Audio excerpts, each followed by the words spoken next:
जब पुलिस और फौज ने सारे शहर की नाकाबंदी कर रखी है तो इस पाकिस्तानी कमांडो का दूसरा साथी क्यों नहीं पकड़ सके? वो इतनी जल्दी शहर से कैसे भाग सकता है? हाँ, मैं कुछ नहीं जानता। मिलिट्री इंटेलिजेंस की डिफेंस ब्रांच का सीनियर ऑफिसर मेजर शरद दीवान 2-1 रोज में खुद जहां मामले की तफ्तीश के लिए पहुंच रहा है, मैं इसका क्या जवाब दूंगा कि दूसरा कमांडो क्यों नहीं पकड़ा गया? वो तो मेरा कोर्ट मार्शल करा देगा। मेजर शरद दीवान का नाम सुनते ही मेरा सारा बदन एक बार तो खौफ के मारे बिल्कुल सुन्न सा हो गया। अगर वो यहाँ आ गया तो मैं उसके सामने पेश कर दिया जाऊंगा। फिर उसके बाद क्या होगा? बस एक धमाका ही होगा और मेरे सारे राज तश्तज़बाम हो जाएंगे। पाकिस्तान और कश्मीर के खिलाफ भारतीय फौजी हाई कमांड के नापाक मंसूबों का एक भी राज मुझे मालूम न हो सकेगा और उसके बाद मेरे पास अपनी बेगुनाही साबित करने के लिए कुछ न होगा और ये लोग मेरा कोर्ट मार्शल करने के बाद फौरन मुझे शूट कर देंगे। मेरे जहन में ख्यालात का एक हिजान सा बरपा हो गया था। मैं सोचने लगा कि ऐसा हो सकता है कि मेजर शरद दीवान के पौंडीचेरी पहुंचने से पहले किसी तरह मैं यहाँ से फरार होने में कामयाब हो जाऊं। बज़ाहिर ये बात नामुमकिन लगती थी। मैंने दोबारा अपने कान भारतीय कैप्टन की टेलीफोन पर की जाने वाली गुफ्तगू पर लगा दिए। वो कह रहा था, मैं तुम लोगों को सिर्फ कल के दिन की मोहलत देता हूँ। हो सकता है नागपुर से मेजर शरद दीवान परसों शाम को हेडक्वार्टर पहुंच जाए। अगर कल तक तुम लोगों ने दूसरे मफरूर कमांडो को न पकड़ा तो मैं तुम दोनों को क्वार्टर गार्ड में बंद कर दूंगा। और उसने टेलीफोन बंद कर दिया और बड़बड़ाते हुए अंग्रेजी में गालियां देने लगा। एक और बात का मुझे पता चल गया था कि मैं इंडिया की मिलिट्री इंटेलिजेंस की हिरासत में हूँ। यही वजह थी कि नागपुर से मेजर शरद खुद पकड़े गए कमांडो से पूछगिछ करने आ रहा था। मेरी समझ में वहां से फरार की कोई तरकीब नहीं आ रही थी। दरवाजा हर वक्त मुकफ्फल रहता था। एक मुसल्ला फौजी हर वक्त दरवाजे के बाहर खड़ा रहता था। अगर किसी तरह मैं इस फौजी हवालात से निकल भी जाऊं तो आगे कैप्टन का कमरा था। इस कमरे के बाहर भी गार्ड हर वक्त मौजूद होती थी। उसके बाद मिलिट्री के गैरिजन, छावनी या हेडक्वार्टर का इलाका था जहां से मेरे जैसे खतरनाक कमांडो का फरार हो जाना मुमकिन नहीं था। लेकिन मेरा वहां से फरार होना इंतहाई जरूरी हो गया था। सिर्फ मेरे लिए ही नहीं बल्कि कश्मीर की कॉज और पाकिस्तान की सलामती की खातिर मेरा वहां से फरार जरूरी था। मैंने स्ट्रेचर पर लेटे लेटे आंखें बंद कर लीं और सोचने लगा कि जहां से किस तरह फरार हो सकता हूँ। दोस्तों, आगे बढ़ने से पहले आपसे गुजारिश है कि अगर आपने अभी तक इस चैनल को सब्सक्राइब नहीं किया तो इसे सब्सक्राइब कीजिए और वीडियो पसंद आने की सूरत में इसे लाइक, शेयर और कमेंट करके हमें बताइए कि आपको हमारी वीडियो कैसी लगी। तो आइए कहानी की तरफ चलते हैं। हिरासत के दौरान इंडियन फौजियों ने मेरी तलाशी लेते वक्त मेरे पास जितने रुपए थे वो निकाल लिए थे और मेरी घड़ी भी अपने कब्जे में कर ली थी। अब मेरे पास सिवाय 3 कपड़ों यानी पतलून, कमीज और पुरानी जैकेट के और कुछ नहीं था। इतने में फौजी कैप्टन मेरे पास आ गया। फौजी गार्ड ने जल्दी से कुर्सी लाकर मेरे स्ट्रेचर के पास रख दी। कैप्टन कुर्सी पर बैठ गया। सिगार उसके हाथ में सुलग रहा था। उसने मुझे तहकुमाना अंदाज में कहा, आंखें खोलो। मैंने आंखें खोल दी। मैं पहले ही नीम आंखों से उसे वहां आता देख रहा था। कैप्टन मुझे एतमाद में लेने के अंदाज में कहने लगा, याद रखो, हमने तुम्हारे साथ अभी तक बड़ी नरमी का सलूक किया है, लेकिन नागपुर से जो मिलिट्री इंटेलिजेंस का मेजर आ रहा है वो बुचर यानी कसाई के नाम से मशहूर है। वो तुम्हारा पेट फाड़ डालेगा और तुम्हारे पेट में जितने राज तुमने छुपाए हैं वो सारे बाहर निकाल लेगा। इसलिए तुम्हारे हक में यही बेहतर है कि उसके आने से पहले मुझे सिर्फ इतना बता दो कि तुम्हारा दूसरा मफरूर साथी कहाँ छुपा हुआ है और भारत में तुम लोग कहाँ पर ये काम कर रहे हो। मैं तुमसे एक बार फिर वादा करता हूँ कि मैं तुम्हारी जान बचा लूंगा और तुम्हें यहाँ से बर्मा के शहर रंगून भिजवा दूंगा। वहाँ से तुम बड़ी आसानी के साथ पाकिस्तान जा सकोगे। मैंने कहा, सर मैं बेगुनाह हूँ, मैं पाकिस्तानी कमांडो नहीं हूँ। ठीक है, कैप्टन ने कुर्सी से उठते हुए कहा, अगर तुम यही चाहते हो कि तुम्हारे जिस्म की बोटी बोटी अलग की जाए तो फिर मेजर शरद इस काम में माहिर है। कल नहीं तो परसों यहाँ आ जाएगा। ये कहकर कैप्टन मेरे कमरे से निकलकर अपने कमरे में मेज पर जाकर बैठ गया और काम करने लगा। ड्यूटी गार्ड ने मेरे दरवाजे को जोर से बंद करके ताला लगा दिया। इसका मतलब था कि नागपुर से मेजर शरद कल नहीं परसों वहां पहुंच रहा था। जब मैं इस लम्हे का तसव्वुर करता जब मेजर शरद मुझे अपने सामने एक पाकिस्तानी कमांडो के रूप में देखेगा, मेरे कानों में आंधियां सी चलना शुरू हो जाती। मेजर शरद तो मुझे धर्मवीर की हैसियत से जानता था, जिसने उसकी बहन को डाकुओं के जंगल से निकाला था और जो हर वक्त देशभक्ति के राह अलापता रहता था। मुझे मालूम था कि इस हैरत अंगेज इंकशाफ के बाद वही मेजर शरद जो मुझे अपना छोटा भाई समझता था मेरी जान का दुश्मन बन जाएगा और मुझे जिंदा नहीं छोड़ेगा। मुझे अपनी जान की परवाह नहीं थी, लेकिन सबसे ज्यादा सदमा इस बात का था कि मैं दुश्मन की कैद में मारा जाऊंगा और एक ऐसा वसीला मेरे हाथ से हमेशा के लिए निकल जाएगा जिसकी मदद से मैं भारत के पाकिस्तान दुश्मन अजाइम के टॉप सीक्रेट खुफिया राज बहुत आसानी से हासिल कर सकता था। इतने में 2 फौजी साथ वाले कमरे में दाखिल हुए। उन्होंने भारतीय कैप्टन को सलूट किया। भारतीय कैप्टन उन्हें साथ लेकर मेरे कमरे में आ गया। दोनों फौजियों में से एक सिख था और दूसरा गोरखा। उन्होंने मेरी नब्ज देखी। सिख फौजी जो कैप्टन के रैंक का था कहने लगा, ये अब ठीक हो गया है, इसे चैम्बर 5 में पहुंचा दो कैप्टन। भारतीय कैप्टन ने कहा, यस, मेरा भी यही ख्याल था। ठीक है, मैं इसे आज रात चैम्बर 5 में भेज दूंगा। सिख कैप्टन कहने लगा, नागपुर से स्पेशल ब्रांच इंटेलिजेंस के मेजर शरद दीवान का पैगाम भी आ गया है। वो परसों सुबह की गाड़ी पर नागपुर से पौंडीचेरी पहुंच रहा है। वो पूरा बुचर है। वो पाकिस्तानी कमांडो से सब कुछ मालूम कर लेगा। इतनी देर तक चैम्बर 5 का कैप्टन जोशी उससे इंटेरोगेट करेगा। फिर उसने मुझे गाली देकर कहा, तुम लोगों ने हमारी नेवी का इतना बड़ा नुकसान किया है कि तुम जैसे 1000 कमांडोज को फांसी पर लटका देने से भी ये नुकसान पूरा नहीं हो सकता। मैंने दिल में कहा, अगर खुदा ने मेरी जिंदगी लिखी है तो तुम्हें इससे भी 1000 गुना ज्यादा तबाही का सामना करना पड़ेगा। दोनों फौजी चले गए। कुछ वक्त गुजर गया। उसके बाद मुझे हथकड़ी लगाकर 2 फौजी गार्ड्स की निगरानी में एक इमारत की दूसरी मंजिल के एक कमरे में ले जाकर डाल दिया गया। यहाँ फर्श पर सिर्फ नारियल की चटाई बिछी हुई थी। वहाँ और कुछ नहीं था। यहाँ मुझे डीम के डिब्बे में बासी सब्जियों का शोरबा और बासी डबल रोटी के 2 टुकड़े खाने को दिए गए। मिट्टी के प्याले में पानी पीने को मिला। ये चैम्बर 5 था। दीवार के साथ बल्ब जल रहा था। ये छोटा सा कमरा भी हवालात की तरह था, जिसका दरवाजा लोहे की सलाखों वाला था। दरवाजे के आगे एक तंग सी राहदारी थी। यहाँ किसी जानिब एक बल्ब रोशन था, जिसकी रोशनी दरवाजे के आगे पड़ रही थी। ये कोई खास किस्म का अकूबत खाना था, जहाँ मुझसे किसी कैप्टन जोशी ने पूछगिछ करनी थी और मुझ पर कोई नई किस्म का तशद्दुद करना था। मुझे सबसे ज्यादा फिक्र इस बात का था कि परसों सुबह किसी वक्त मेजर शरद दीवान नागपुर से जहाँ पहुंचने वाला है। उसके आने से पहले पहले वहां से फरार हो जाना चाहता था, लेकिन फरार का कोई रास्ता नजर नहीं आ रहा था। जिस इमारत की दूसरी मंजिल के टॉर्चर चैम्बर 5 में मुझे तैद किया गया था, उसके पीछे कोई रेलवे लाइन थी। वहां से किसी वक्त कोई इंजन रेलगाड़ी के डिब्बों को लेकर शंट करता, सीटी बजाता आहिस्ता आहिस्ता गुजर जाता था। इस कमरे में ना तो कोई रोशनदान था और ना ही कोई खिड़की। इतने में एक काले रंग का खौफनाक चेहरे वाला आदमी, जिसने कैप्टन की वर्दी पहनी हुई थी और जिसके गाल पर लंबा सा किसी जख्म का निशान था, हाथ में एक ब्रीफकेस लिए मेरे पास आकर खड़ा हो गया। एक सिपाही ने फौरन कुर्सी लाकर रख दी थी। वो कुर्सी पर बैठ गया। उसने सबसे पहले मेरी नब्ज देखी, फिर बेरहमाना अंदाज में मुस्कुराते हुए बोला, अच्छा तो तुम नहीं बताओगे कि तुम्हारा साथी कमांडो कहाँ रूपोश है और इंडिया में तुम पाकिस्तानी कमांडोज का हाईलाउट कहाँ है? मैंने बड़ी बेजारी से कहा, मैं पाकिस्तानी कमांडो नहीं हूँ। मुझे नाहक गिरफ्तार किया गया है। बहरी जहाज़ों की तबाही से मेरा कोई ताल्लुक नहीं। वो बोला, मेरा नाम कैप्टन जोशी है। मैं कानपुर का रहने वाला हूँ। कैदी की चमड़ी उतारने का माहिर हूँ।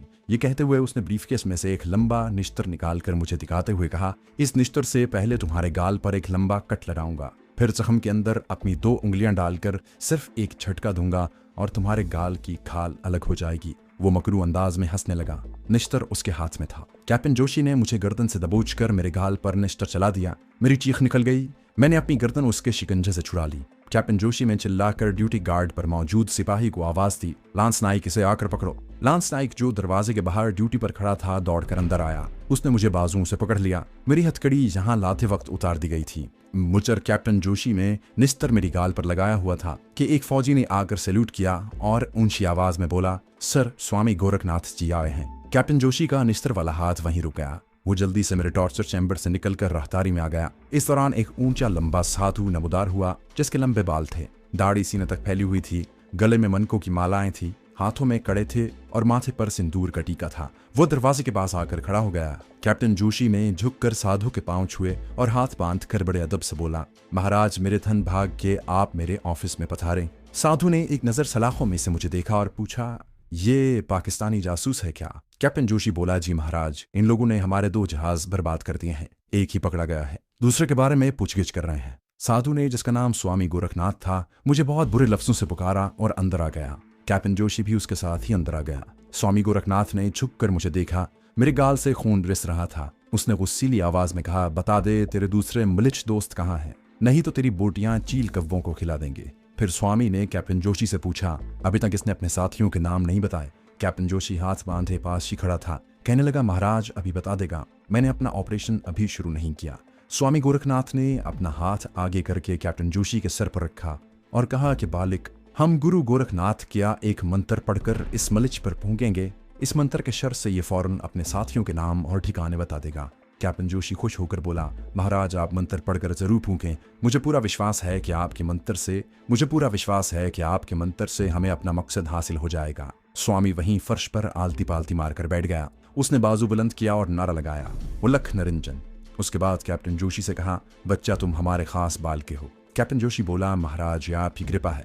स्वामी ने कहा, फौरन जाओ और अपने हाथ से चाय का एक गिलास बनाकर लाओ। हम इस चाय पर मंत्र पढ़ेंगे और वो चाय इस मलिच को पिला देंगे, फिर देखना ये कैसे बोलता है। कैप्टन जोशी ने कहा, अभी लाता हूं महाराज। स्वामी ने ताकीद करते हुए कहा, याद रखना, चाय खुद बनाना, किसी दूसरे से न बनवाना, नहीं तो मंत्र का असर जाता रहेगा। कैप्टन जोशी बोला, महाराज मैं खुद बना कर लाऊंगा, आप मुझ पर भरोसा रखें। ये कहकर वो उस चैम्बर 5 से बाहर निकल गया। ड्यूटी गार्ड ने दरवाजा बंद कर दिया और चौकस होकर पहरा देने लगा। स्वामी गोरखनाथ मुझे घूरे जा रहा था। मैंने सोचा कि ये जाहिल साधु मुझ पर क्या मंत्र फूंकेगा। मेरे दिल पर अल्लाह और उसके रसूल पाक सल्लल्लाहु अलैहि वसल्लम का नाम लिखा हुआ है। इसका मंत्र सारे का सारा भस्म होकर रह जाएगा। मुझे सिर्फ ये खुशी थी कि मैं कुछ देर के लिए इंतहाई दरिंदा सिफत अजियत से बच गया था। मेरे नज़दीक ये कोई फ्रॉड या साधु था जिसने भारत के फौजी कैप्टन को उल्लू बना रखा था। स्वामी गोरखनाथ ने अपने छोटे से खद्दर के थैले को जो उसकी बगल में लटक रहा था खोला और एक नज़र दरवाजे के बाहर खड़े फौजी की तरफ देखा। फिर थैले में से कपड़े में लिपटी हुई कोई शय बड़ी तेजी से निकाली और उसे मेरे हाथ में थमाते हुए बोला, इसे फौरन कहीं छुपा लो। मेरी समझ में कुछ न आया कि यह साधु क्या कर रहा है। मैं उठकर बैठ गया। स्वामी गोरखनाथ ने इंतहाई दुरुस्त मगर दबी आवाज में कहा, आदमी हो के जानवर, इसे छुपा लो जल्दी। मैंने रुमाल में लिपटी हुई शय जल्दी से अपनी पतलून की जेब में छुपा ली। उसे पकड़ते हुए मुझे मालूम हुआ था कि ये एक छोटा पिस्तौल है। सूरत हाल एकदम तब्दील हो गई। स्वामी गोरखनाथ ऊंची आवाज में मंत्र पढ़ने लगा। एक बार मंत्र पढ़कर उसने मेरे करीब आकर मेरे सर पर फूंक मारी और आहिस्ता से कहा, इसमें एक खत भी है, उसे पढ़ लेना। और वो मंत्र पढ़ने लग गया। दरवाजे के बाहर जो इंडियन लांस नायक ड्यूटी पर खड़ा था उसका मुंह सामने की तरफ था, हमारी तरफ उसकी पुश्त थी। इतने में कैप्टन जोशी चाय का प्याला हाथ में लिए आ गया। स्वामी जी ने खुश होकर कहा, शाबाश, ला प्याली इधर ला कर दे, बस समझ ले कि तेरा काम हो गया जोशी। कैप्टन जोशी स्वामी जी के आगे चाय की प्याली रखकर वहीं बड़े अदब से बैठ गया। स्वामी गोरखनाथ बड़े लंबे लंबे मंत्रों का जाप कर रहा था। जब उसने मंत्र पढ़ना खत्म किए तो चाय की प्याली ने फूंक मारकर कैप्टन जोशी को हुक्म दिया, अब ये चाय इस मलिच को पिला दें, अगर ये ना पिए तो इसे जबरदस्ती पिला दे। उसके साथ ही स्वामी जी ने मुझे आंख से हल्का सा इशारा कर दिया। कैप्टन जोशी ने चाय की प्याली मेरी तरफ बढ़ाई और करख्त आवाज में कहा, ये मेरे गुरु जी की खास चाय है, अगर तूने इसे ना पिया तो मैं तेरी आंखें निकाल दूंगा। मैंने जरा सा हिचकिचाने की अदाकारी की और फिर स्वामी जी का इशारा पाकर आहिस्ता आहिस्ता चाय पीने लगा। कैप्टन जोशी बड़ा खुश हुआ। स्वामी जी ने मुस्कुराकर कहा, जोशी जी, देखा हमारा गुरु ग्रंथ नाथ का मंत्र का असर। ये चाय पीने के बाद कुछ देर के लिए बेहोश हो जाएगा, हम इसे जहां अकेला छोड़ देंगे, ये बहुत जरूरी है। हम बाहर राहदारी में एक तरफ खड़े होकर 5 मिनट इंतजार करेंगे, ठीक 5 मिनट के बाद इसे होश आ जाएगा। फिर तुम इसे पूछोगे तो ये अपने सारे कमांडो साथियों के नाम और पते बता देगा। धन हो महाराज। वो दोनों कमरे से चले गए। स्वामी जी ने कहा, ड्यूटी पर खड़े सिपाही को भी थोड़ी देर के लिए यहाँ से हटा दो। ड्यूटी पर खड़ा सिपाही भी कैप्टन जोशी के हुक्म से उनके साथ ही एक तरफ को चला गया। मैं समझ गया था कि स्वामी जी का इस ड्रामे से क्या मकसद है। वो यकीनन मुझे खत पढ़ने का मौका देना चाहते थे जो पिस्तौल वाले बंडल में साथ था। उनके जाते ही मैंने जेब से कपड़े में लिपटा हुआ बंडल निकाल कर खोला। ये एक बड़ा मॉडर्न किस्म का छोटा सा पिस्तौल था जिसके आगे छोटा सा साइलेंसर लगा हुआ था। साथ ही कागज तह करके रखा हुआ था। मैंने कागज खोलकर पढ़ा। उस पर उर्दू की इबारत में लिखा हुआ था, इस पिस्तौल की मदद से अगर तुम जहां से फरार होने में कामयाब हो गए तो इस कागज की पुष्ट पर जो एड्रेस लिखा है वहां पहुंचकर गंगू नाम के बहरे से मिल लेना। कोड वर्ड जय सीताराम है। अगर पकड़े गए तो पिस्तौल गायब करके इस खत को मुंह में डालकर निगल लेना। मैंने सबसे पहला काम यह किया कि रुक्के की गोली सी बनाकर उसे पतलून की जेब में डाल लिया और पिस्तौल दूसरी जेब में छुपा लिया। मगर मैं परेशान भी हो गया था, इसलिए कि यह पिस्तौल ज्यादा देर तक छुपा नहीं रह सकता था। कैप्टन जोशी वापस आते ही जब मुझ पर तशद्दुद शुरू करेगा तो यकीनी तौर पर पिस्तौल उसे नजर आ जाएगा। मुझे ये मालूम नहीं था कि स्वामी गोरखनाथ के रूप में हमारे आदमी ने इसका बंदोबस्त भी कर लिया हुआ था। बाहर से जय गोरखनाथ का नारा बुलंद हुआ। मैं समझ गया कि ये मुझे इशारा दिया गया है कि हम आ रहे हैं। उसके बाद स्वामी जी कैप्टन जोशी के साथ कमरे में आ गए। मैं इस दौरान जल्दी से जमीन पर लेट गया था। मैंने खुद पर मसनूई बेहोशी तारी कर ली थी। स्वामी जी ने आते ही कैप्टन जोशी से कहा, मलिच बेहोश है, अभी इसे होश में लाता हूँ, फिर देखना कैसे फरफर बोलता है। उसने कोई मंत्र पढ़कर मेरे चेहरे पर फूंक मारी। मैंने आंखें खोल दी और उठकर बैठ गया।